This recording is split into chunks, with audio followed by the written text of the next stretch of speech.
হরে কৃষ্ণ।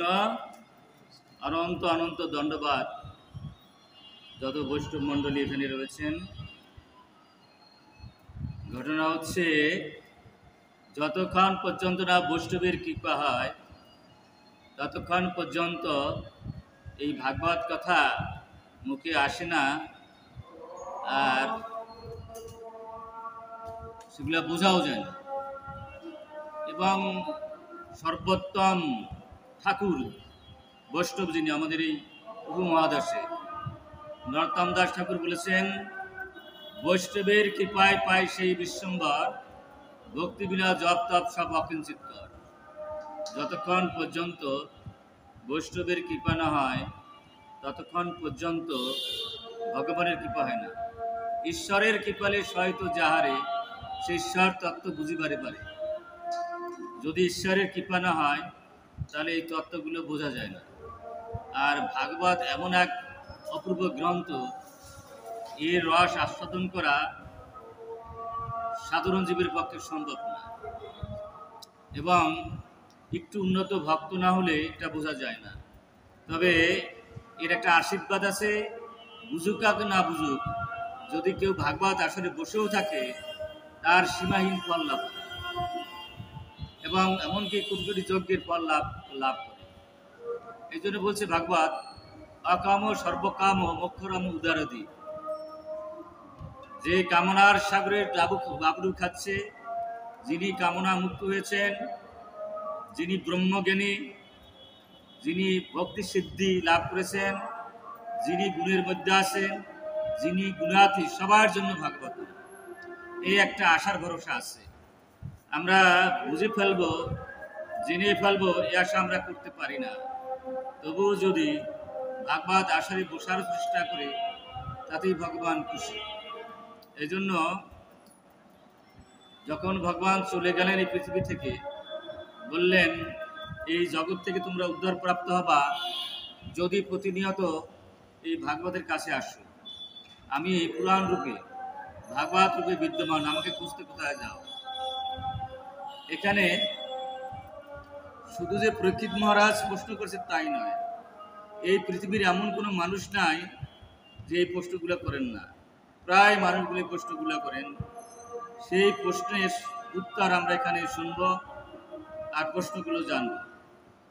এখানে পরীক্ষিত মহারাজ সুখদেব মহারাজের কাছে জিজ্ঞেস করেছেন যে, গুরুদেব, এটা কি করে সম্ভব হয়? ভগবান তিনি হচ্ছেন সকলের পিতা। যদি সকলের পিতাই হয়ে থাকেন তাহলে উনি কেন অসুরদের নিধন করেন আর দেবতাদের জয়ী করেন? এ কোন ধরনের পিতা? এ পিতা তো মানা যায় না। আবার প্রশ্ন করলেন, বেন মহারাজ একবার দুইবার নিন্দা করলো, ব্রাহ্মণরা তাকে নরকে পাঠাই দিল আপনার ইচ্ছায়। আপনার ইচ্ছা না হলে তো জগতের পাতাও নড়ে না। সুতরাং মূলত একবার দুবার নিন্দা করে তাকে পাঠাই দেওয়া হলো নরকে, আর লক্ষ কোটিবার জন্মের পর থেকে নিন্দা করলো আপনাকে শিশুপাল দ্বন্দ্বপক্ষ, তাকে আপনি মুক্তি দিয়ে দিলেন। এ কোন ভগবান? এ কি অবিচার না? এ প্রশ্ন আমারও ছিল এক সময়। আবার বলা হলো, আপনি গীতার মধ্যে বলছেন যদি আপনার লোকে যাওয়া হয় সেই লোকের আর পতন ঘটে না, কিন্তু সেই লোক অর্থাৎ জয় বিজয় বৈকুণ্ঠে গিয়ে কেন সে ফিরে আসলো? এখন আপনি শাস্ত্রে বললেন একটা, আর কাজে দেখলাম আর একটা। তাহলে আমরা এটা কোনটা বিশ্বাস করব, কোনটা আমি ধরে নেব? আপনার কোনটা কথা সত্য? সুতরাং এই যে বিভ্রান্তিকর প্রশ্নের উত্তর আপনি যদি না দেন, বলা হইল সুখদেবের কাছে জিজ্ঞাসা করলেন মহারাজের কাছে, পরীক্ষিত মহারাজ, আপনি এর সঠিক জবাব আপনার কাছে চাই। যদি এর জবাব না পাই আমার মন অশান্ত। শুধু কি পরীক্ষিত মহারাজ প্রশ্ন করেন, হাজার হাজার কোটি কোটি জীব প্রশ্ন করে প্রতিনিয়ত, এবং সেজন্যই এই ভাগবত শাস্ত্র হচ্ছে সিদ্ধান্তের সম্রাট। এই জন্য মহাপ্রভু বলেছেন, ভাগবত শাস্ত্র করো বিচার, যা হইতে পাবে সর্বসিদ্ধান্ত সার। অর্থাৎ সিদ্ধান্ত নিতে হলে ভাগবত থেকে নিতে হবে। কত সুন্দর প্রশ্ন! প্রভু আসলে ভালো লাগলো। প্রভু প্রশ্ন করেছেন সুখদেব মহারাজের কাছে, পরীক্ষিত মহারাজ, ভগবান যদি সকলের পিতা হয়, দেবতারে জয়ী করেন আর অসুরদের নির্ধারণ করেন, এ কোন ভগবান? একবার দুইবার নিন্দা করলো বেন মহারাজ, তাকে দিয়ে দিয়ে দিল মুক্তি, এই নরকে পাঠাইয়া। সারা জীবন নিন্দা বন্ধ করলো শিশুপাল দন্তবর্গ, তাতে দিল মুক্তি। এবং পুতনা আসলো তাকে মারার জন্য, তারে মাতৃগতি দিয়ে দিল। আর একবার দুইবার নিন্দা করছে, তারে দিল নরকে। এ কোন ভগবান? জয় বিজয় গেল আপনার বৈকুণ্ঠের দ্বার পার হলো। শাস্ত্রে, নিখিল শাস্ত্রে বলা আছে, একবার যারা বৈকুণ্ঠ ধামে যায় তারা কখনো আর ফিরে আসে না। তাহলে কি করে সে ফিরে আসলো? জবাবগুলো আপনার কাছে চাই। এখন এই জবাবগুলো অতি সুন্দর করে আপনার দিয়েছেন আমাদের সুখদেব মহারাজ। এবং এটা যদি আমরা মনোযোগ দিয়ে সরি, জগতের সীমাহীন কল্যাণ হবে। যে কল্যাণ হবে আমরা মেপেও পারবো না। কিন্তু সর্বনষ্টা কি? পচা বিস্কুট দিলে বাচ্চারা খায়, কিন্তু হীরা জরাত মণিমুক্তা দিলে খায়, একটা সাবান দিয়ে ডাস্টবিনে ফেলাই দিবে। জরুরি না হলে কি মূল্যবান জিনিস, যে মূল্য, যার কাছে কোনো মূল্য নাই, সেই মূল্যবান জিনিস বুঝবে? সুতরাং এই যে ভাগবতের কথাগুলো অমৃত চেয়ে উত্তম, ও অমৃত এর কাছে তুচ্ছ। অথচ আমরা অনেক সময় এটা উপলব্ধি করতে পারি না। কেন? আমাদের সেই উপলব্ধি নাই, বুঝলেন? এখানে দেখেন কি সুন্দর প্রশ্ন করছে আপনার পরীক্ষিত মহারাজ। পরীক্ষিত মহারাজ কি প্রশ্ন করলো? সমপ্রিয় সুহৃদ ব্রাহ্মণ ভূতনাম ভগবান শ্যাম। ভগবান যদি সমস্ত জীবের সমান হয়, তাই ইন্দ্রকে কেন জয় করলো আর অসুরকে কেন বধ করলো? এটা আপনার সপ্তম স্কন্ধের প্রথম শ্লোকটাই প্রশ্ন করেছেন আপনার পরীক্ষিত মহারাজ সুখদেবের কাছে। এগুলির সবগুলো আমরা বিস্তারিত বলার সুযোগ পাবো না, আমরা একটু একটু করে বলবো। কারণ এটা অতলন্ত মহাসমুদ্র, সমুদ্র মাপা যায় কিন্তু ভাগবত মাপা যায় না। কারণ ভাগবত আর ভগবান সমান। ভগবানকে মাপার জন্য তো ভগবানের থেকে কিছু বড় লাগবে, ভাগবতকে মাপার জন্য ভাগবতের সাথে কিছু বড় লাগবে। ভাগবতের উপরে কোনো বড় কিছু নাই, তাই মাপা যায় নাকি। তো সেই জন্য আমরা এই যে প্রতিদিন কোথায় আমরা 10 ঘন্টা 20 ঘন্টা কথা বলেছি, তারপরও মানুষ ওঠে নাই। আর শ্রোতার কৃপায় কিন্তু ভগবানের কথা বলা হয়। শ্রোতা যদি আগ্রহটা না থাকে, রুচি না থাকে, বক্তা কখনো কিছু বলতে পারে না। এখানে দেখছেন, হে মহাভাগ, ভগবান নারায়ণ পক্ষপাত পূর্ণ না নিরপেক্ষ, সেই সম্বন্ধে আমার অত্যন্ত সংশয় জন্মেছে। দয়া করে নারায়ণের সর্বদা নিরপেক্ষ এবং সকলের প্রতি সমদর্শী তা প্রমাণ করে আমার সেই সংশয় দূর করুন। কে বলছে? পরীক্ষিত মহারাজ। কার কাছে বলছেন? সুখদেব গোস্বামীর কাছে বলছেন। এবং বলছেন, এই দেখেন, ভক্তদের কাছে অত্যন্ত আনন্দদায়ক এই কথা, কিন্তু অভক্তরা এর রস পাবে না। যাদের মধ্যে কাম ক্রোধ লোভ মদ মৎসর খেলা চলে, তারা আমরা আস্বাদ পাই না। আমরা যে কাম ক্রোধ লোভ মদ মৎসর শূন্য হতে পারতাম, তাহলে এই পবিত্র কথার পবিত্র আনন্দ আমরা উপলব্ধি করতে পারতাম। কিন্তু আমাদের উপলব্ধি আসে না কেন? যাহা বিষ তা আমাদের কাছে অমৃত লাগে, আর যা অমৃত আমার কাছে বিষ লাগে। যদি এখানে কোনো সিনেমার নায়ক আসতো, পুলিশ দিয়ে কি ফেরাতে পারতেন লোকজন? আর অমৃতের সে অমৃত কথা হচ্ছে, কয়জন আমরা এখানে আছি? এই তো বিষয় হচ্ছে এরকম। তাই আবার যারা আছি তারাও যাই যেই ভাব, তাই না? তাই নারদ আদি মহর্ষিরা সর্বদা শ্রীমদ্ ভাগবত কীর্তন করেন, কারণ তার ফলে ভগবানের অতি অদ্ভুত চরিত্র শ্রবণ ও কীর্তন করার সুযোগ লাভ হয়। মহর্ষি ব্যাসদেবকে প্রণাম করে আমি ভগবান শ্রীহরির কার্যকলাপ বর্ণনা করবো। কি চমৎকার কথা বলছি। আমরা যদি গুরুর আশ্রয় না থাকি, বৈষ্ণবের আশ্রয় না থাকি, ভাগবতের আশ্রয় না থাকি, শাস্ত্রের আশ্রয় না থাকি, তাহলে আমরা মাথার ভিতরে কিছুই যাবে না। গুরু বৈষ্ণবের কৃপা হইলে, হ্যাঁ, শাস্ত্রের কৃপা না হইলে ভগবানের কথা জানাও যায় না, বোঝাও যায় না। এই জন্য প্রথমেই সুখদেব গোস্বামী কি করলেন? তার গুরুদেবকে প্রণাম করলেন। কারণ গুরু বৈষ্ণবের কৃপা না হলে এই ভাগবতে প্রকাশ করা যায় না। তা দেখেন, গুরুদেবকে প্রণাম করে উনি একটি কি চমৎকার কথা বললেন। এই কথাগুলো আমি যখন একা একা ভাবি গুরু আমি দিশারা হয়ে যাই। দেখেন এখানে বলছে নির্গুণ অপি কি অজপাক্তা ভগবান প্রকৃতি পরা। বলছে তুমি কাকে কি বলছো, তুমি পরে কি বোঝো নেই। ভগবান আছে গুণাতীত, এবং ভগবানকে যার তার চোখে ধরা পড়ে না। ভগবান ভগবান যোগমায়া দ্বারা আশ্রিত থাকে, ঢাকা থাকে। এবং যারা আমরা মায়াগ্রস্ত জীব, মোহগ্রস্ত জীব, আমাদের চোখে ভগবানকে ধরা যায় না। আমাদের যদি চোখগুলো প্রেমের চোখে হতো তাহলে প্রতি মুহূর্তে আমরা ভগবানকে দেখতে পেতাম।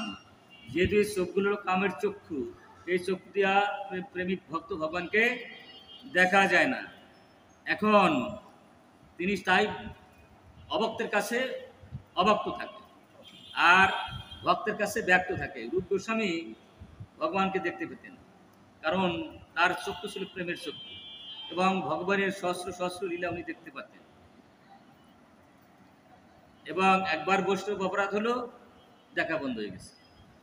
খন্দ গোসাই আসলো তার বাসায়, হ্যাঁ, এবং ভগবানের লীলা দেখে উনি খিলখিল করে হেসে দিয়েছিলেন। আর ওই সাধু ভাবছে কি আমাকে বুঝে উপবাস করেছে। অজান্তে বৈষ্ণব অপরাধ, তার জন্য আমাদের কৃষ্ণ স্মৃতি বন্ধ হয়ে যেতে পারে। বৈষ্ণব এত সাংঘাতিক। বৈষ্ণবের স্মরণে ক্ষুদ্র ক্ষুদ্র অপরাধ মহা ভজনাতে পড়ে যায়। বা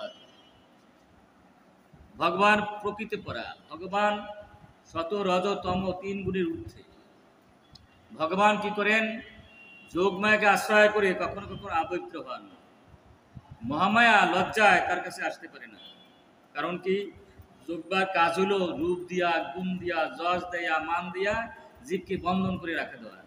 যতক্ষণ যশের পিছনে ঘুরবো, মানের পিছনে ঘুরবো, প্রতিষ্ঠার পিছনে যত মান প্রতিষ্ঠা শুকরের বিষ্ঠা, মানুষেরও বিষ্ঠা না, শুকরের বিষ্ঠা, এর পিছনে মানে আসলে বিষ্ঠা, মানুষের বিষ্ঠা তো সহজ হয়। পায়খানা খায়, তার পায়খানা কি হয়। অথচ আমরা সাধারণ জীব এর পিছনেই ঘোরামরা করি, তাই না? বুঝবো না, বোঝার চেষ্টাও করবো না। ঘটনা হচ্ছে এই, তা বলছে ভগবান একটা হলো যোগমায়া। যোগমায়া কি হয়, ভগবানকে আমাকে যুক্ত করে দেয়, মহামায়া কি করে আমাদের বিচ্ছিন্ন করে দেয়। আর আমরা হচ্ছি মহামায়া ক্রীড়ক। আমাদের 5টা কর্মেন্দ্রিয়, 5টা জ্ঞানেন্দ্রিয়, ইন্দ্রিয়, মন বুদ্ধি অহংকার, এটাই যায় আনন্দ দান করে, সেটা কিন্তু মহামায়ার খেলা। এবং এটা সাধারণ জীব আমরা বুঝতে পারি না। এবং সেই জন্য করে কি করি, দুঃখের নামে সুখের নামে দুঃখকে টেনে নিয়ে আসে। যাহা বিষ তাহা অমৃতের মতো লাগে, আর যা অমৃত তাহা লাগে বিষের মতো। দুর্ভাগ্য আমাদের। সবচেয়ে সবচেয়ে ভালো জিনিস হচ্ছে সাধুর সঙ্গে ভাগবত কথা, তা কিন্তু আমাদের ভালো লাগবে না। কিন্তু আমাদের ভালো লাগবে কোনটা, যেটা আমাদের ক্ষতি করবে, তাই না? চানাচুর খেতে ভালো লাগবে যদি পেটে গন্ডগোল হবে, তাই না? আচ্ছা, তবে ভগবান কি করেন, তিনি গুণাতীত, তার জন্ম নাই, মৃত্যু নাই। কখনো তিনি যোগমায়াকে আশ্রয় করে পৃথিবীতে আবির্ভূত হন, তার কোনো পর নাই, আপন নাই। কি চমৎকার করা পূর্ব এখানে বলছেন, আমি অবাক হয়ে যাই। বস্তুপথে তিনি কখনো জড়গুণের দ্বারা প্রবৃত্ত নন। আমরা জগৎগুরু, আমরা কখনো রাগান্বিত হই, পাই আনন্দিত হই, কখনো দুঃখিত হই, কখনো সুখ অনুভব করি। এটা শত রজতম 3 গুণের জন্য হয়। ভগবান যেহেতু গুণাতীত, তার এই সমস্ত নাই, পাওয়াও নাই, হারানো নাই, আনন্দ নাই, নিরানন্দ নাই, কিন্তু আত্মারাম। কিন্তু আমরা যারা গুণের মধ্যে থাকি তাদের এই সমস্যা। তিনি সর্বদাই নির্গুণ, কিন্তু আপাত দৃষ্টিতে মনে হয় যেন তিনি জড়া প্রকৃতির দ্বারা প্রবৃত্ত হয়ে কার্য করেন। মনে হয় যেন ওই যে তার ছেলে আছে, মেয়ে আছে, বউ আছে, পোলা আছে, এবং মনে হয় আমাদের মতোই অনেকটা চুন আর দুধের মতো, তাই না? দুধও সাদা, চুনও সাদা, তাহলে কি ক্রিয়া কি একরকম? এই ভাবটি আরোপিত। তাই শ্রীকৃষ্ণ বলেছেন জন্ম কর্ম চমে দিব্যম এবং। কিন্তু আমরা সাধারণ মানুষ এই কথাগুলো বুঝি না। তিনি সর্বদাই সকলের প্রতি সমাপন্ন। কারণ আমরা শত্রু মিত্র ভাব আসে থেকে, আমরা যদি রজগুণে থাকি, তমগুণে থাকি, অথবা সাত্বিক গুণে থাকি, তখন আমাদের শত্রু মিত্র ভাব থাকবে। কিন্তু যিনি গুণাতীত, তার শত্রুও নাই, মিত্রও নাই। দেখেন কি চমৎকার কথা বলছে। কিন্তু জরা গুণের দ্বারা প্রবহিত কলুষিত দৃষ্টির দ্বারা দর্শনের ফলে শ্রীকৃষ্ণের উপর জরা গুণগুলি আরোপ করা হয়। আমরা যেমন খারাপ, কৃষ্ণকে তখন খারাপ হয়। কারণ আমরা যখন একটা নারী নিয়ে ফুর্তি করতে যাই, আর কৃষ্ণ তো 16,108 জন নিয়ে রাস করছে, এক জিনিস কি সেখানে ছিল প্রেমের খেলা। আমরা যদি কোনো দরবার পাতাই সেটা হবে কামের খেলা নাকি? তাই কাম আর প্রেম তো, কাম তো চুন আর প্রেম তো আপনার দুধ নাকি? সুতরাং এটা আমরা সাধারণ মানুষ বুঝি না। আমরা যেমনটি কৃষ্ণকে তেমন ভাবার চিন্তা করি, তাই না? আসলে কৃষ্ণ গুণাতীত, তার আপন নাই পারো নাই, তার নিজের জন্য কিছু করার নাই। কিন্তু উনি তো আত্মরাম, শুধু উনি প্রেমের লীলা করেন মাত্র। উনি কর্মও করেন না, ক্রিয়াও করেন না। উনি কি করেন তাহলে? উনি আনন্দ দেন, আনন্দ পান, আনন্দ বৈশ্বর, রসবীশ্বর। উনি রস আস্বাদন করেন আর রস বিলান। কিন্তু আমরা যারা মূর্খ জীবগুলো, এটা কিন্তু আমরা বুঝি না। আমরা তাই ভগবানকে আমাদের মতো মনে করে তাকে দোষারোপ করি। তিনি কেন রাত্রিতে পরনারী নিয়ে লীলা করলেন? আসলে তো ভগবানের সাথে ওদের বিয়ে হয়েছিল কয়েকবারে, সেই ইতিহাস আমি বারবার বলেছি। ভান্ডারিক মনেও বিয়ে হয়েছিল। আবার যখন ব্রহ্মা গরু চুল করে নিয়ে গেল, যখন কৃষ্ণ অনন্ত গোপ হয়ে গেল, সমস্ত গোপের সাথে গোপীদের বিয়ে হয়ে গেল, তার কার সাথে কার বিয়ে হলো, তাই না? কিন্তু যারা পুরা কপাল গা, যারা কিচ্ছু জানে না, বোঝে না কৃষ্ণ সম্পর্কে, তাই না, তারা ভগবানকে নিন্দামন্দ করে এবং ভগবানের চরিত্রের উপর দোষারোপ করে। কি দুর্ভাগ্য আমাদের, তাই না? কিচ্ছু বুঝবে না অথচ ভগবানের দোষারোপ করবে। দুর্ভাগ্য আমাদের, তাই না?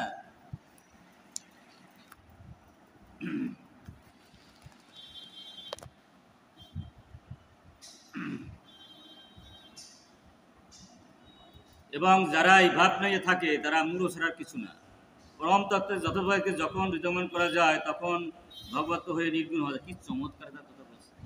এই কৃষ্ণের এই লীলাগুলা যদি আমরা যথাযথভাবে জানতে পারি, বুঝতে পারি, প্রভু জানেন, তাহলে আমরাও গুণাতীত হয়ে যেতে পারি। কারণ কারণ যেমন ধরেন ভ্রমরা যখন কোনো শুয়োপোকাকে দেওয়ালে আটকাই রাখে, ওই ভ্রমার চিন্তা করতে করতে শুয়োপোকাও ভ্রমরা হয়ে যায়। তা আমরা যদি গুণাতীতের চিন্তা করি, আমরা তো গুণাতীত হয়ে যেতে পারি, পারি না প্রভু? এইল বিষয়।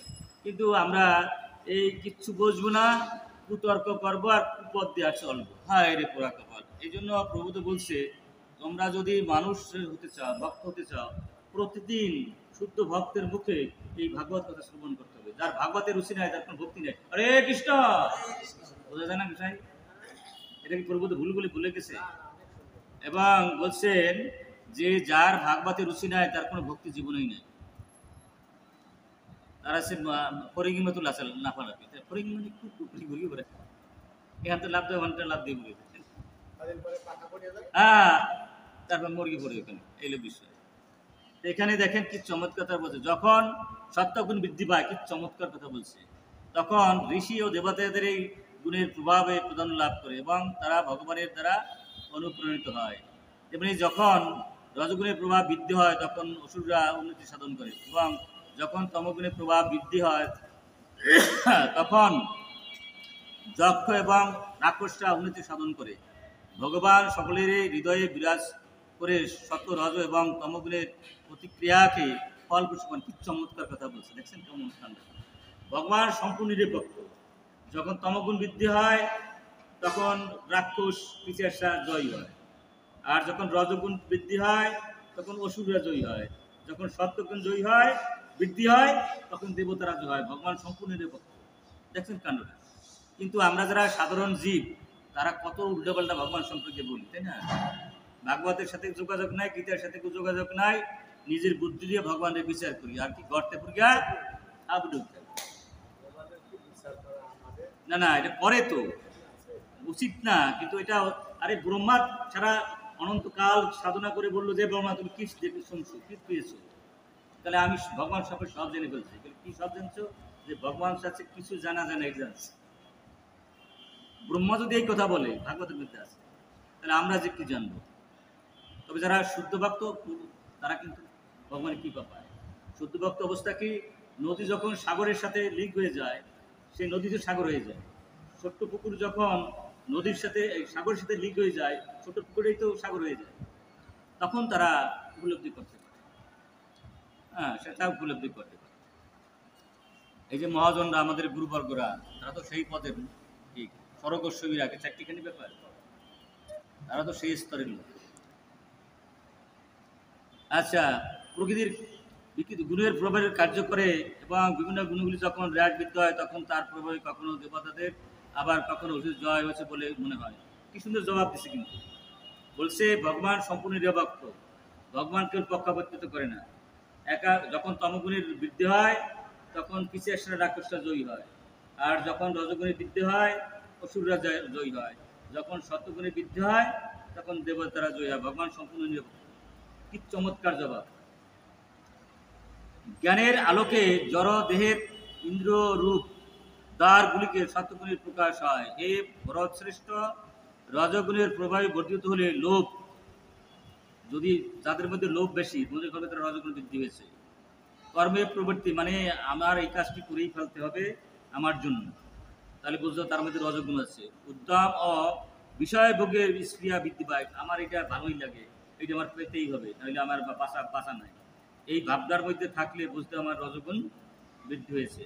এই গুরুনন্দন তমগুণের প্রভাব পরিবর্তিত হলে অজ্ঞান, অন্ধকার, প্রমাদ এবং মোহ উৎপন্ন হয়। যদি তার তমস্যগ্রস্ত হয় তবে আমি সব বুঝে ফেলেছি, অন্য কিছু কি জানবো, আমি সব শিখে ফেলেছি, আমার গাড়ি, আমার বাড়ি, আমি ভক্ত হয়ে গেছে, একেবারে বড় ভক্ত, আর কোন ভক্ত। আচ্ছা, সকলের অন্তর্যামী ভগবান কেবল বিভিন্ন গুণের পরিচিত বল প্রদান করেন না, কিন্তু তিনি নিরপেক্ষ, তিনি জয় পরাজয়ের সাক্ষী থাকেন, কিন্তু তিনি নিজে অংশগ্রহণ করেন না। কি চমৎকার কথা বলছে দেখছেন! জড়া প্রকৃতির গুণগুলি একত্রে কার্যশীল হয় না, এই সমস্ত গুণের প্রতিক্রিয়া ঠিক ঋতুর পরিবর্তনের মতো। একটা জিনিস আমাদের বুঝতে হবে, আমাদের মধ্যে তমগুণ আছে, রজগুণ আছে, সাত্বিক গুণ আছে, তিনটা কিন্তু একসাথে কাজ চলবে। কখনো দেখা যাবে আমি তমগুণে আশ্রিত হয়ে তমগুণে কাজ চলবে, তমগুণ যখন প্রভাবিত হয় দেখা গেল তমগুণ চলতেছে, রজগুণ যখন প্রভাব বেশি হয় রজগুণ চলে, সাত্বিক গুণ যে প্রভাব বেশি হয় তখন সাত্বিক গুণ চলে। তিনটা গুণ কিন্তু একসাথে ক্রিয়া হয় না। আমি একসময় ভাবতাম তিনটা ক্রিয়া একসাথে হয় কিনা, না, এখানে স্পষ্টভাবে বলা হয়েছে তিনটা গুণ কখনো একসাথে কাম হবে না, কখনো তমগুণের কাজ চলবে, কখনো রজগুণের কাজ চলবে, কখনো সাত্বিক গুণের কাজ চলবে। ঐশ্বর্যযুক্ত, শ্রী সম্পন্ন এবং উপাধির অধিকারযুক্ত যত বস্তু সে সবেই আমার শক্তির অংশ সম্ভূত বলে জানবে। এখন ব্যাপার হচ্ছে, যদি আমরা সৎপাতে থাকি, তাই না, ভগবান একটা কৃপা করে, সেই কৃপাটা কি? সততম সতযুক্ত নাম ভজন কৃতিপূর্বমাম দদাবি বুদ্ধযুগম তম জনমাম উপায়ম থেকে। অর্থাৎ আমরা যদি সৎপথে থেকে আমরা চেষ্টা চালাতে থাকি, ভগবান আমাদের হেল্প করবে। কিন্তু ঘটনা হচ্ছে আমরা যদি চেষ্টাটুকু না করি ভগবানের কাছে হেল্পের আশা করতে পারি না। অর্থাৎ আমাদের আমরা অন্ধকূপে পড়ে আছি, সাধুগুরু বৈষ্ণব দড়ি ফেলাইছে, দড়ি তো ধরতে হবে, দড়ি যদি নাই ধরি তাহলে আমরা উঠবো কী করি সেই কূপ থেকে? সেই দড়ি হচ্ছে কৃষ্ণ কথা, সেই দড়ি হচ্ছে ভগবত সঙ্গ, সেই দড়ি হচ্ছে ভাগবত কথা শ্রবণ করা। কিন্তু আমাদের ভাগ্যে যদি এগুলো শ্রবণের সৌভাগ্য না জন্মে তাহলে তো দড়ি ধরলাম না, তাহলে অন্ধকূপ থেকে উঠবো কী করে? যা বাহ্য লক্ষণের দ্বারা বোঝা যায় না কে শ্রীকৃষ্ণের কৃপা লাভ করেছেন এবং কে করেননি। মানুষের মনোবৃত্তি অনুসারে শ্রীকৃষ্ণ কারো সাক্ষাৎ উপদেষ্টা হন, আবার কারো কাছে অজ্ঞাত থাকেন, সেটি কৃষ্ণের প্রকৃতি নয়, সেটি তাকে বোঝার যোগ্যতার প্রকাশ। কি চমৎকার কথা বলছে! এখন মূর্খের যা কত রকম কথাই বলে, সেগুলো আমরা শুনব না। তাহলে এখানে জবাবটা খুব সুন্দর দিয়েছে, একেবারে স্পষ্ট জবাব। বলে না, ভগবান কেউ সাথে কোনো পক্ষপাতিত্ব করে না, গুণের জন্য সমস্ত কলা হয়। আর তাছাড়া ভগবান তাকে তো এই জগৎ সংসারে যা দেখেন সব কালে নিয়ে যাবে। এই যে আমার 14 পুরুষ কালে নিচ্ছে, তাই না, আমার নিচের 14 পুরুষ কালে নেবে নাকি? এমনকি আমরা তো দূরের কথা, ব্রহ্মা একদিন শেষ হয়ে যাবে। আরে ব্রহ্মা তো দূরের কথা, যত অনন্ত রূপ আছে অনন্ত রূপেই শেষ হয়ে যাবে, কিন্তু শেষ হবে না শ্রীকৃষ্ণ। কারণ শ্রীকৃষ্ণ কালকে নিয়ন্ত্রণ করে, আর কাল সবাইকে নিয়ে যায়। তাই দেখেন ভাগবতের এই যে সপ্তম স্কন্ধের প্রথম অধ্যায়ের 11 স্কন্ধে কি চমৎকার কথা বলছে, হে মহারাজ, জরা এবং পরাপ্রকৃতি নিয়ন্ত ভগবান, যিনি সমগ্র জগতের স্রষ্টা, তিনি জরা প্রকৃতি এবং জীবকে কালের সীমার মধ্যে সক্রিয় হওয়ার জন্য কালের সৃষ্টি করেন। কি চমৎকার কথা বলছে! ভগবান প্রকৃতি এবং কালের স্রষ্টা, অতএব তিনি কখনো তাদের অধীন নয়। এই যে আমরা রাসের কথা বলি, আমরা কি জানি রাস কত বছর হয়েছিল? জানবো কেমনি, আমরা তো বসি না এখানে, বসলো নড়াচড়া। 432 কোটি বছর রাস হয়েছিল, 32 কোটি বছর। ভগবান পৃথিবীতে থাকলেন 125 বছর, আচ্ছা, 432 কোটি বছর আসার কথা শুনলে মানুষ লাভ দিয়ে উঠবে না? যারা মূর্খ তারা লাভ দেবে, যারা বোদ্ধা তারা লাভ দেবে। কারণ ভগবান তো কালকে নিয়ন্ত্রণ করে, কালকে থামাই রাখছিল। ভগবান কালকে থামাই রেখেছিল।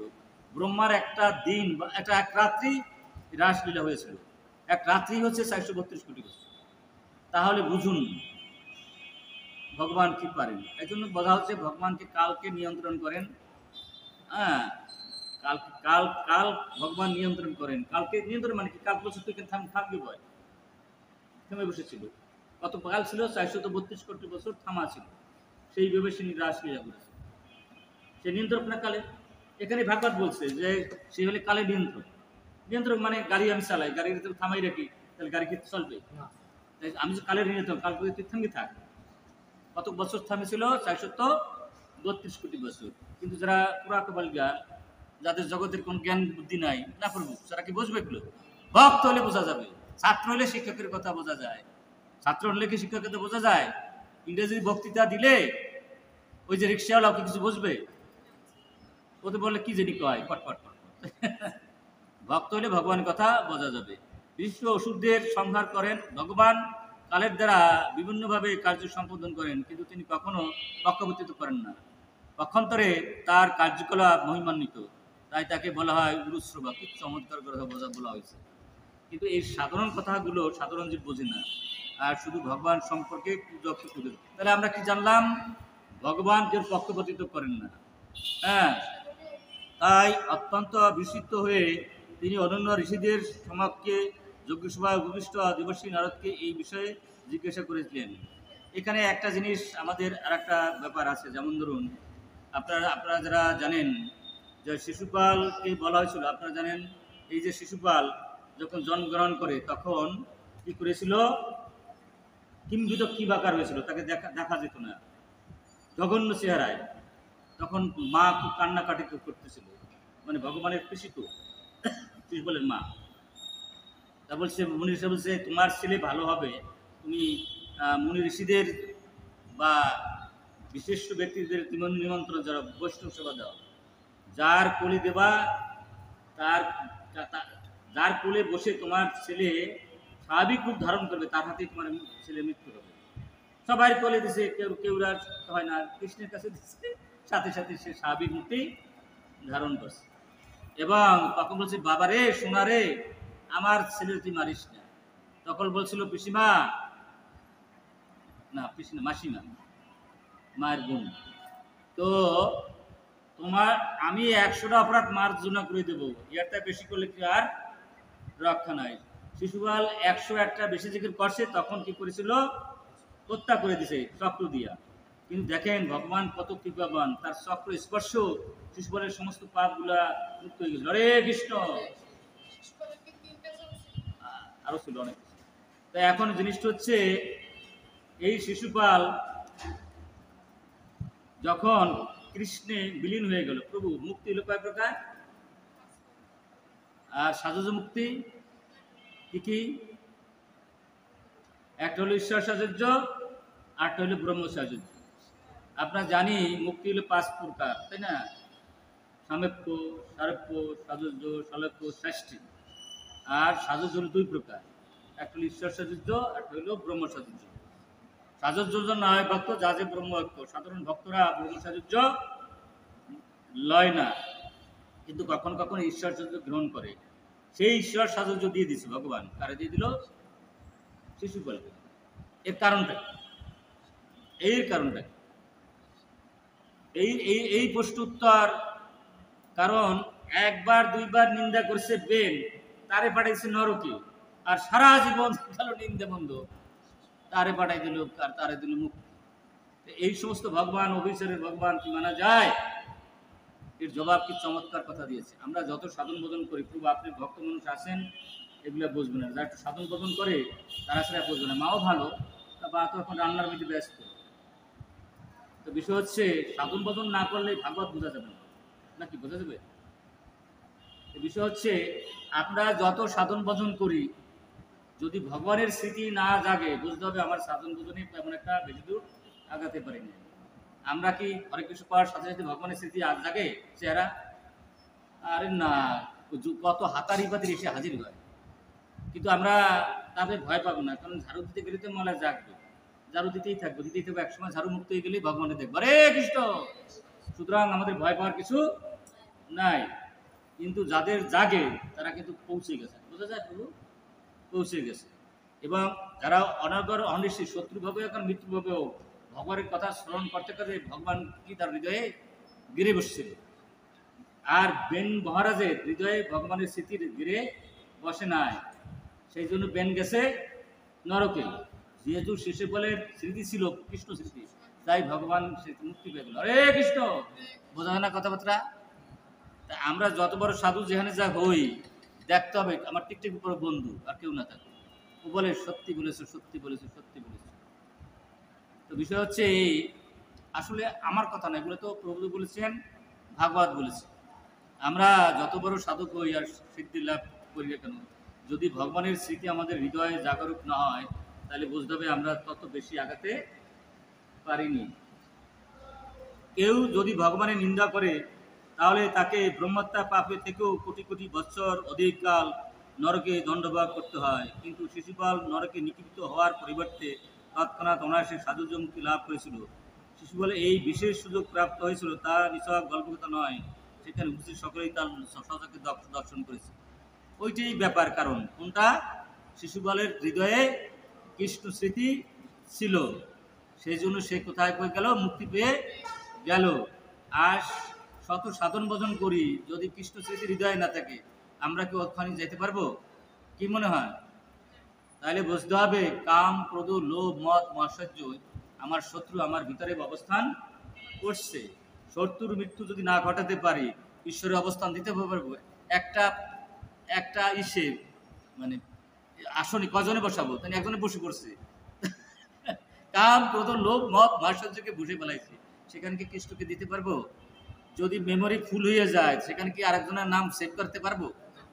হ্যাঁ, এটা আমাদের মনে রাখতে হবে। হ্যাঁ, কিন্তু আমরা এই সাধারণ বীজগুলা কিছু বুঝি না, কি দুর্ভাগ্য। হ্যাঁ, এখানে বলছে হে রাজন, এখানে কি চমৎকার কথা বলছে, যা আমি দিশার হয়ে যাই। দেবর্ষি বলছে দেখো যুধিষ্ঠির, তুমি যা ভাবছো তা নয়, কিন্তু মূর্খ মানুষগুলো নিন্দা, স্তব, প্রশংসা, নিন্দা করে খুব পছন্দ করে, কিন্তু এগুলো বাইরের বস্তু। যারা সিদ্ধ মহামানব, যারা ভগবানের কৃপাপ্রাপ্ত, তারাই বাইরের বুঝতে নজর রাখে না। কারণ নিন্দা, স্তব, সৎকার, নেককার এগুলো হচ্ছে 3 গুণের খেলা, গুণ থেকে এগুলো লাগে। আর যারা গুণাতীত হয়ে যায়, তারা একে গুরুত্ব দেয় না। এখানে হচ্ছে প্রধান করে রাজন অভিজ্ঞান কল্পিতাম, কি বলা হচ্ছে, তাই না? বলছে এই দেবসেনাথ বললেন হে রাজন, নিন্দা, প্রশংসা, অপমান এবং সম্মান অজ্ঞানের ফলে অনুভূত হয়। দেখছেন কাণ্ড, অজ্ঞানতা আসে থেকে 17তম 3 গুণ থেকে অজ্ঞানতা আসে। আর আমরা যারা মূর্খ মানুষগুলো এই সাধারণ দৃষ্টি বুঝি না। আর গীতায় বলছে প্রকৃতি ক্রিয়া মানেই গুণের সর্বস্ব, অহংকার বিবর্তা কর্তব্য মান্যতে। যারা মূর্খ মানুষগুলো তারা জানেই না কাজ কি হচ্ছে, গুণ বিষয়ে যুক্ত হয়ে কাজকর্ম সংগঠিত হচ্ছে। কিন্তু যারা আমরা মূর্খ, আমরা কিন্তু বুঝি না। এই জন্য এই কলিতে প্রভু বলছে কলির সমস্ত জীবেই প্রায় মূর্খ, কারণ কাজ করছে প্রকৃতি, কিন্তু আমরা মূর্খ মানুষগুলা ভাবছি আমি কাজ করছি। তমগুণে, রজগুণে, সাত্বিক গুণে কাজ সংগঠিত হয় বিষয় যুক্ত হয়ে। আমি মূর্খ ভাবছি আমি কাজ করছি। তোমার কর্ম তুমি করো না, লোকে ভাবে আমি করি। কি দুর্ভাগ্য আমাদের, তাই না?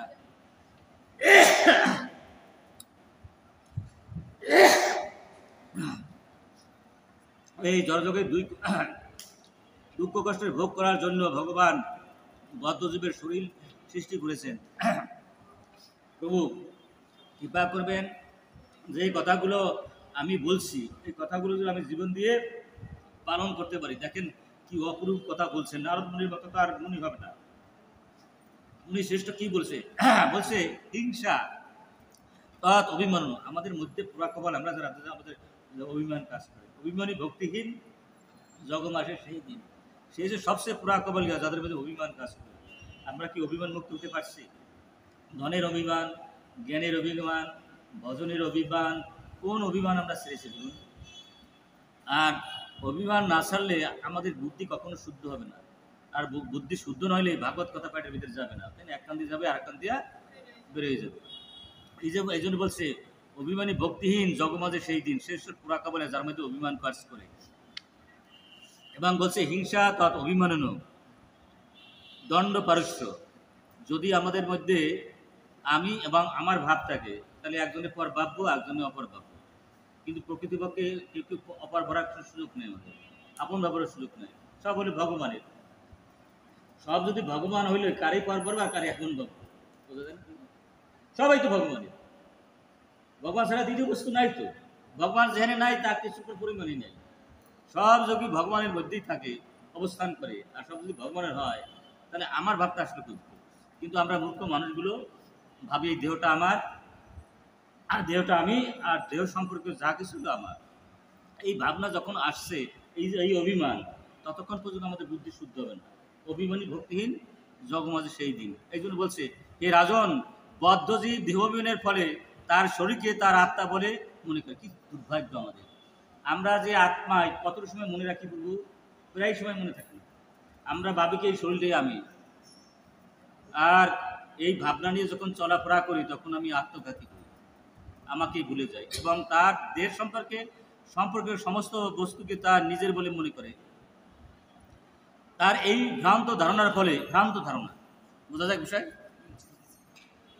সে প্রশংসা নিন্দা অতি দ্বৈত ভাবের দ্বারা প্রভাবিত হয়। যদি যার দেহত্ব বুদ্ধি আছে, তার প্রশংসা করলে ভালো লাগবে, নিন্দা করলে খারাপ লাগবে। এই জন্য গীতায় বলছে, নির্মান, তুমি মান চেও না। যারা মান চায় তারা কখনো শুদ্ধ হতে পারবে না। মান চাইলে কেউ অপমান করে ফেলবে। আর যদি অপমান করি, তাহলে আমি অপরাধ করে ফেললাম না? বৈষ্ণব অপরাধ বা যে কোনো অপরাধ, বৈষ্ণবের চরণে ক্ষুদ্র ক্ষুদ্র অপরাধ মহা ভজনেতে পড়ে যায়। বা এই কথা ভগবান খুব সুন্দর করে বলছে। এবং দেখেন এখানে আরো কত খুব সুন্দর করে বলছে, তার পক্ষে এই দ্বৈত ভাব দ্বারা প্রবাহিত হওয়া সম্ভব। তাই কেউ তার শত্রু নন অথবা বন্ধু নন। তিনি যখন অসুরদের দণ্ড দেন বা তাদের মঙ্গলের জন্য, এবং যখন তিনি তার ভক্তদের স্তুতি স্বীকার করেন, তাও তাদের মঙ্গলের জন্য। তিনি স্বয়ং নিন্দা বা প্রশংসা দ্বারা প্রভৃতি না। কি চমৎকার কথা বলছে দেখছেন! ভগবান কেউ বন্ধুও না, কেউ শত্রুও না। ও গামছা আছে ঘরে, গামছা গামছা।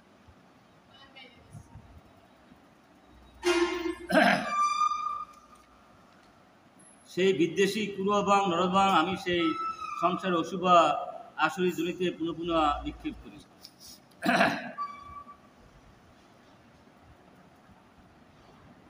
মনকে আচ্ছা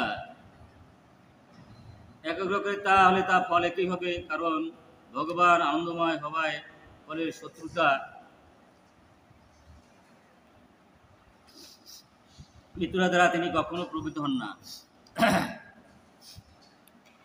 এবং শ্রীকৃষ্ণের নিন্দা করলেও তারা নিয়ন্ত্রণ শ্রীকৃষ্ণের নাম কীর্তন করেছিলেন। এইভাবে তারা শ্রীকৃষ্ণ পবিত্র নাম কীর্তন করার ফলে শুদ্ধ হয়েছিল। এখানে বুঝতে হবে যে বিষ্ণু নিন্দুকেরও নিন্দা আসলে ভগবানের পবিত্র নাম করার ফলে তাদের পাপ থেকে মুক্ত হতে পারে। তাই যারা অনুকূলভাবে সর্বদা ভগবানের সেবা করেছেন, তাদের মুক্তি নিশ্চিত। পরবর্তী শ্লোকে তা স্পষ্ট করা হবে। কারো চেতনা যদি সম্পূর্ণরূপে শ্রীকৃষ্ণে নিবদ্ধ হয়, তাহলে তিনি পবিত্র হবেন এবং তার ফলে জড়জগতের বন্ধন থেকে মুক্ত হবেন। তবে এখানে যারা প্রতিকূল ভজন করে, তারা কখনো ওই সাজুজ্য ভক্তির উপরে উঠতে পারবে না। কিন্তু প্রায় প্রতিকূল যারা ভজন করে, অসুর হইয়া ভগবানের যারা ভজন করে, 24 ঘন্টা মনে করলো, কিন্তু সে প্রেমের জগতে কিন্তু যেতে পারবে না। বোঝা যায় না? মুক্তি পাবে ঠিকই, কিন্তু প্রেমের জগতে যেতে পারবে না। প্রেমের জগতে যেতে হলে ভক্ত সাধনা করতে হবে।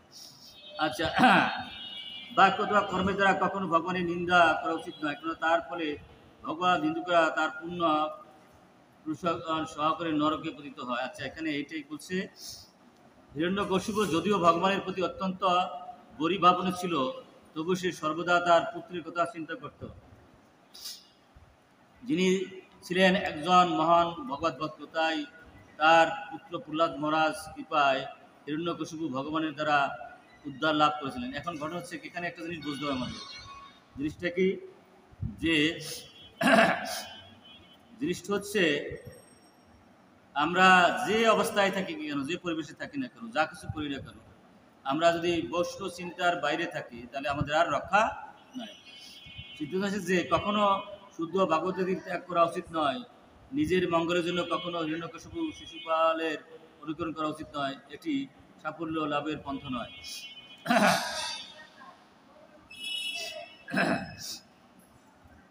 শ্রীকৃষ্ণের চরণ কমলের জন্য তাদের স্থান যেন অত্যন্ত কঠিন স্থান। যাই হোক, ভগবানের কথা আমাদের চিন্তা করতে যে কোনো মূল্য, আর যা কিছু আমরা করি ভগবান রেপ পাইতে পারবো যতক্ষণ পর্যন্ত আমরা শুদ্ধ ভক্ত না হচ্ছি। আর শুদ্ধ ভক্ত হলে গুণাতীত হতে হবে। প্রভু শুদ্ধ ভক্ত হলে আমাকে গুণাতীত দেবে। এই যে দেখেন বলছে, ভ্রমর কর্তৃক দেওয়ালের গর্তে অবরুদ্ধ হয়ে কীর্যমান ভয় ও ক্রোধবশত সেনবশত কেবল ভ্রমরের স্মরণ করতে করতে ভ্রমণ হয়ে যায়, তেমনি বদ্ধজীবের যদি কোনো না কোনোভাবে কেবল সচ্চিদানন্দ বিগ্রহ শ্রীকৃষ্ণের কথা চিন্তা করেন, তাহলে তারও তাদের সমস্ত পাপ থেকে মুক্ত হবেন। আরাধ্য ভগবান রূপেই হোক অথবা শত্রুভাবেই হোক, নিরন্তর তার চিন্তা করার ফলে তারা তাদের চিন্ময় দেহপ্রাপ্ত হবেন। কি চমৎকার কথা বলছে। অর্থাৎ আমাদের সব সময় ভগবানের চিন্তায় থাকতে হবে। তাহলে চিন্তা করতে করতে একসময় আমরা কি করব, ভগবানের মতোই উঠব। ভগবানের মতো নাই হতে কিন্তু ভগবানের বাড়ি যাওয়া যাবে, সমানের সমান নাই লয়। আমরা তমগুণ রজগুণ থাকিয়া ভগবানের বাড়ি যাবো, এটা কি সম্ভব? কখনো হবে না। এই জন্য আমাদের এটা বুঝতে হবে। এখানে আমরা দুইটা বস্তু উত্তর পেলাম। এক নাম্বার যে ভগবানকে পক্ষপাতী করে না, 2 নাম্বার হাজারবার যদিও নিন্দমন্দ করেছিল, হ্যাঁ, তারপরেও ভগবানের স্মৃতি তার মধ্যে ছিল, সেই জন্য মুক্তি লাভ করে গেছে। আর একটা প্রশ্ন এখানে রয়েছে যে বৈকুণ্ঠবাসীদের কেন এখানে আসতে হবে, এই প্রশ্নটা এখানে বলা আছে। আমরা যদি একটু শুনি তাহলে ভালো লাগবে। এখানে বলছে বৈকুণ্ঠবাসীদের দেহ সম্পূর্ণরূপে চিন্ময়, তাদের প্রাকৃত দেহ ইন্দ্রিয় অথবা প্রাণের সঙ্গে কোনো সম্পর্ক নাই। সুতরাং তারা কিভাবে অভিশপ্ত হয়ে সাধারণ মানুষের মতো প্রাকৃত দেহের বন্ধনে আবদ্ধ হয়েছিল, সেই কথা আপনি দয়া করে বলুন। অর্থাৎ বৈকুণ্ঠ ধামে গেলে সেখানে আর চিন্ময়, বৈকুণ্ঠ ধামে গেলে আর ফিরে আসতে হয় না, তাহলে কেন জয় বিজয় বৈকুণ্ঠ ধাম থেকে ফিরে আসতো? দুইটা প্রশ্ন আগেই উত্তর পেলাম, তাই না? পেয়েছে না? এখন হলো জয় বিজয় বৈকুণ্ঠ ধামে গেল, সেই কেন ফিরে আসতো? সেই উত্তর এখানে দেওয়া হবে। ভগবান এই জড়জগতের অবতরণ করেন তার অন্তরঙ্গ শক্তির দ্বারা, এবং তেমনি ভগবানের ভক্ত বা পার্শ্বদের এই জড়জগতে অবতরণ যোগমায়ার দ্বারাই সম্পাদিত হয়। ভগবানের লীলায় আয়োজন করেন যোগমায়া, মহামা নয়। তাই বুঝতে হবে যে জড় এবং জয় বিজয় ভগবানের জন্য কিছু করার উদ্দেশ্যে এই জড়জগতে অবতরণ করেছিলেন, অন্যতম বৈকুণ্ঠ থেকে কারো অবতরণ হয় না। কি চমৎকার কথা বলছে। এই যে জয় বিজয় আসছে ভগবানের সেবা দেওয়ার জন্য। ভগবানের একবার যুদ্ধ করার একটু ইচ্ছা হইল ভগবানের, তাই ভগবানের আশা পূরণ করার জন্যে জয় বিজয় বলল, ঠিক আছে। ভগবান যখন যোগমায়াকে আশ্রয় করিয়া পৃথিবীতে অবতরণ করেন, আমরা একটু যাই ভগবানের সেবা দেওয়ার জন্য। তাই কি হচ্ছে, জয় বিজয় ভগবানকে সেবা দেওয়ার জন্য যোগমায়াকে আশ্রয় করে, মহামায়া নয়, যোগমায়া আশ্রয় করে ভগবানের সেবা দেওয়ার জন্য এই পৃথিবীতে আশ্রয় মানে আবির্ভূত হয়েছে। এটা ভগবান ইচ্ছে। হ্যাঁ, তো ভগবানের ইচ্ছা ছাড়া কিছুই যখন হয় না, ভগবান ইচ্ছা করছে একটু যুদ্ধ করার জন্য, তাই তার পার্শ্বদ না হইলে, সমকক্ষ না হইলে কি যুদ্ধে জমে? সমানে সমান না হইলে। এই জন্য কি করছে, তার ভক্তকে যোগমায়ার দ্বারা এই পৃথিবীতে আবির্ভূত করেছে। প্রামাণিক সূত্র থেকে জানা যায় যে জয় বিজয়কে এই জড়জগতে পাঠানো হয়েছিল ভগবানের যুদ্ধ করার বাসনা পূর্ণ করার জন্য। ভগবান কখনো কখনো যুদ্ধ করতে চান, কিন্তু ভগবানের অতি অন্তরঙ্গ ভক্ত ছাড়া তার সেই বাসনা কে পূর্ণ করতে পারে? জয় এবং বিজয় ভগবানের সেই বাসনা পূর্ণ করার জন্য এই জড়জগতে এসেছিলেন। তাই প্রথমে হিরণ্যাক্ষ ও হিরণ্যকশিপু রূপে, দ্বিতীয়বার রাবণ ও কুম্ভকর্ণ রূপে, তৃতীয়বার শিশুপাল এবং দন্তবক্র রূপে তাদের সেই 3টি জন্মে ভগবান স্বয়ং তাদের বধ করেছিলেন এবং যুদ্ধ করেছিলেন, এবং এভাবে ভগবানের যুদ্ধের আশা পূর্ণ হয়েছিল। ভগবানের পার্শ্বর জয় বিজয় এই জলজগতে এসেছিলেন ভগবানের যুদ্ধ করার বাসনা পূর্ণ করে তার সেবা করার জন্য। অন্যথায় মহারাজ যুধিষ্ঠিরের বচন অনুসারে অশ্রদ্ধ ইবাভাতি বৈকুণ্ঠ থেকে ভগবত পার্শ্বদের পতন হবার কথা অবিশ্বাস্য বলে মনে হয়। এটাই বিষয়। তাহলে আমরা বোধহয় এই 3টা প্রশ্নের উত্তর পেয়ে গেছি, তাই না? 3টা প্রশ্নের উত্তর পেয়েছি না? যে 1 নাম্বার ছিল ভগবান পক্ষপাতিত্ব করে কিনা, দেখা গেল না, গুণের জন্য সব হচ্ছে।